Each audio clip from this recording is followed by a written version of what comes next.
Hello everyone. जब भी आप सर्किट थ्योरी पढ़ते हैं या नेटवर्क थ्योरी पढ़ते हैं तो इसमें आपको दो लॉज समझना बहुत ज़रूरी होता है जो कि आगे के सारे सर्किट सॉल्व करने के लिए आपको हेल्पफुल होगा। वो दो लॉज होते हैं जिनको कॉमनली हम कहते हैं किरचॉफ्स लॉ।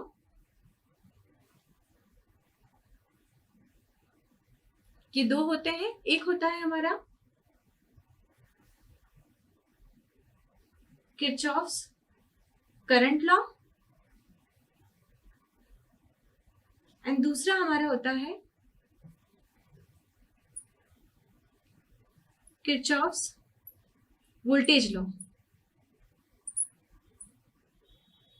इसे हम केसीएल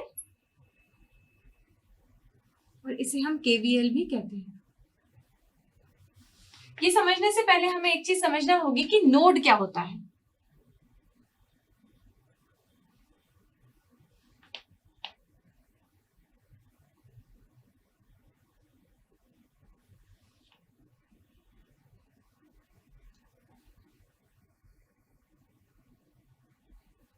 नोड दो टाइप के हो सकते हैं।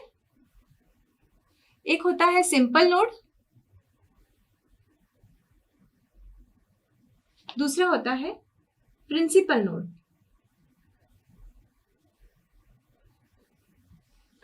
जो सिंपल नोड होता है वो दो ब्रांचेस से मिलकर बना होता है। ये हमारा सिंपल नोड है।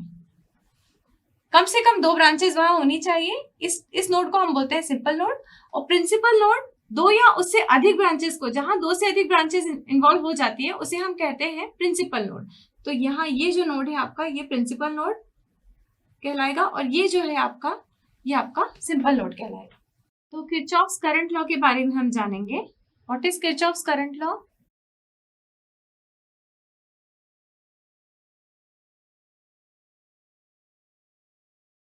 इसके दो स्टेटमेंट्स हैं। स्टेटमेंट 1 ये कहता है कि फॉर एनी लम्प्ड नेटवर्क या any lumped system the algebraic sum of current entering or leaving a node is equal to 0 for every instant of time।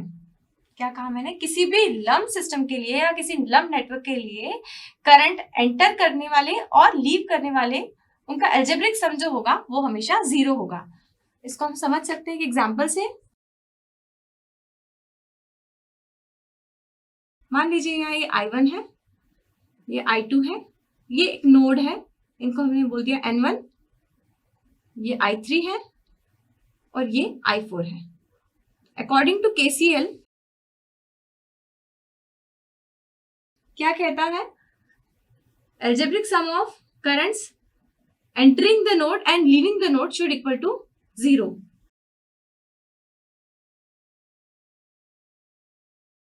हम एक कोई भी नोटेशन मान लेंगे। जब भी आप ये स्टडी कर रहे हैं तब कोई भी एक नोटेशन आप कंसिडर कर लीजिए। या तो आप ये मान लीजिए कि एंटर करने वाले करंट्स को आप पॉजिटिव ले रहे हैं और लीव करने वाले करंट्स को आप नेगेटिव ले रहे हैं, या आप इसका उल्टा भी कर सकते हैं, लीविंग करंट्स को आप पॉजिटिव बोल दें और एंटरिंग करंट्स को आप नेगेटिव बोल दें। लेकिन कोई एक नोटेशन आप थ्रू आउट द आप नेटवर्क उसको आप कंसिडर करके चलेंगे। तो यहाँ मैंने माना है कि एंटर करने वाले जो करंट्स है उनको पॉजिटिव बोला है, तो ये I1 plus I2 minus I3 minus I4 should equal to 0।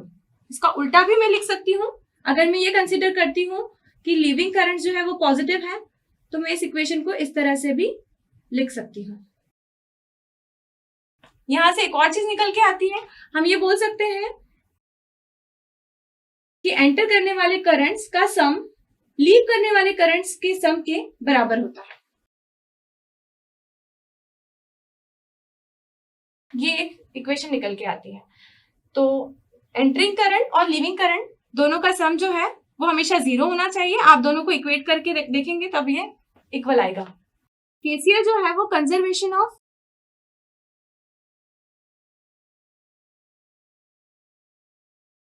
Charge पर बेस्ड होता है।